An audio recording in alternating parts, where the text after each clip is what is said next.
दोस्तों, आपने ये नाम सुना है, जॉर्ज टीनी जूनियर? इसके बारे में आप जानते हो? जी, ये है youngest person of United state जिसे एग्जीक्यूट किया गया आज तक के इतिहास में। जब उसका एग्जीक्यूशन हुआ तब वो महज ही एक 14 साल का बच्चा था, एक टीनेजर। तो आज इसके बारे में हम बात करेंगे, क्या हुआ था मैंने एक्चुअली उस समय, और क्या यह दोषी था या नहीं, या निर्दोष था, किसके कारण इसके ये हाल हुआ। तो आज हम इसके बारे में आप सबको इन्फॉर्मेशन देंगे। तो वेलकम आप सबको in my channel curious Kaushik. So आगे बढ़ते हैं। बात दरअसल ये है कि इन 1944 उस समय जॉर्ज अपने बहन के साथ खेल रहा था अपने घर के पास, और वहाँ पर दो बच्ची पहुँचते हैं। एक का नाम था 11 साल की बैटी और दूसरा था 7 साल की मैरी। और वो दोनों एक फूल के तलाश में थे, और वो जॉर्ज से मिले और उनसे पूछे कि क्या उसे पता है इस फूल के बारे में कुछ भी। तो जॉर्ज ने बताया कि हाँ, मैंने कभी इसे देखा है, और उसे एक डायरेक्शन देता है, वहाँ पर वो लोग चले जाते हैं। पर आगे चल के वो दोनों बहन मिसिंग होते हैं। उसके पेरेंट्स इन्फॉर्म करते हैं पुलिस स्टेशन में कि वो मिसिंग है, और पुलिस आगे चल के उनके 2 लाश मिलते हैं उन लोगों को। 2 लाश बरामद होने के बाद वो जॉर्ज को गिरफ्तार करते हैं, क्योंकि जॉर्ज से वो लोग आखिरी बार मिले थे। हालांकि इसके बारे में जॉर्ज को कुछ भी नहीं पता था क्या हो रहा है उसके साथ।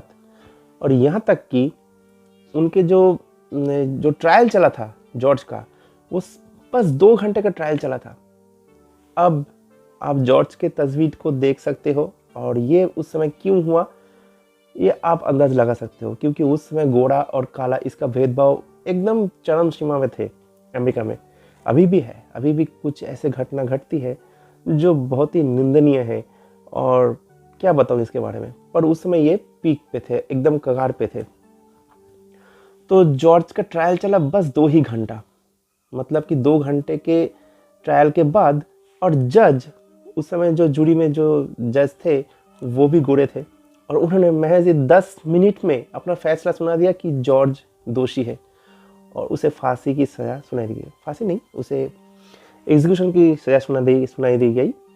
और किससे ना, इलेक्ट्रिक चेयर से बांध के। इसके बाद 81 दिनों तक जॉर्ज को 80 माइल दूरी पर एक सॉलिटरी पर रखा गया। अमेरिका में 80 माइल दूरी पर, जहाँ पर वो ना ही अपने माता पिता से मिल सकते थे, ना ही अपने वकील से मिल सकते थे। यहाँ तो छोड़िए, उसके माता पिता को कोर्ट में भी दाखिल नहीं होने दिया गया। मतलब कि वो अटेंड नहीं कर पाए अपने बच्चे का ट्रायल देखने तक भी। उसके ना ही माता पिता, ना ही उसका वकील, कोई उससे नहीं मिला 81 दिनों तक। और हर दिन जॉर्ज सिर्फ यही कहता रहा कि वो निर्दोष है, उसने कुछ नहीं किया। और आगे चल के उसका एग्जीक्यूशन कर दिया गया। जिस दिन जॉर्ज का एग्जीक्यूशन होने वाला था, मतलब कि 16 जून 1944, तब तक जॉर्ज एक बाइबल कैरी करता था, और यही उसका दावा था कि वो निर्दोष है। पर उसका किसी ने ना सुना, ना ही इसका सही तरीके से कोई जांच हुआ इस घटना का, ना ही किसी ने जांचने की कोशिश भी की। और जॉर्ज को 16 जून 1944 में एक चेयर में बांधकर उसे एग्जीक्यूट किया गया। उसके माथे पर 5380 वोल्ट के करंट दौड़ने से उसका मौत हो गया। आप एक बार सोचो कि क्या बीता होगा उस लड़के पर उस समय। और अब आते हैं इसके अगले कड़ी के ऊपर।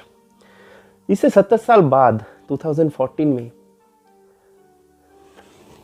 इस केस को रीओपन किया गया, और क्या पता चलता है कि सबसे महत्वपूर्ण जो गवाह थी उसका तो विटनेस लिया ही नहीं गया था तब, और वो थी उसके सिस्टर कैथरीन स्टीनी, जिसको ना ही एक बार पूछा भी गया कि उस समय जॉर्ज कहाँ था, और या फिर वो कुछ कह सकते या नहीं। तो कैथरीन के गवाही के बाद साउथ कैरोलिना के जज ने यह फैसला सुनाया कि जॉर्ज इनोसेंट था। He was innocent, he wasn't guilty at all. अब क्या फ़ायदा। तो फिर भी उम्मीद करता हूँ कि जॉर्ज के आत्मा को शांति मिले, जहाँ पर भी हो वो सुकून से रहे। तो दोस्तों, क्या आपको पता था इस घटना के बारे में? आज के वीडियो कुछ अनोखा था, कुछ अलग सा। तो उम्मीद करता हूँ कि आपको अच्छा लगा है इस फैक्ट के बारे में जान के। ज़्यादा से ज़्यादा दोस्तों के साथ शेयर कीजिए, और मेरे वीडियोस में से अगर आपको थोड़ा सा भी वैल्यू ऐड होता है आपके जीवन में, तो फिर ज़रूर सपोर्ट कीजिएगा, वरना हम कोशिश करते रहेंगे। उम्मीद करता हूँ दिन आपका अच्छा बीते। God bless you all. Thank you दोस्तों।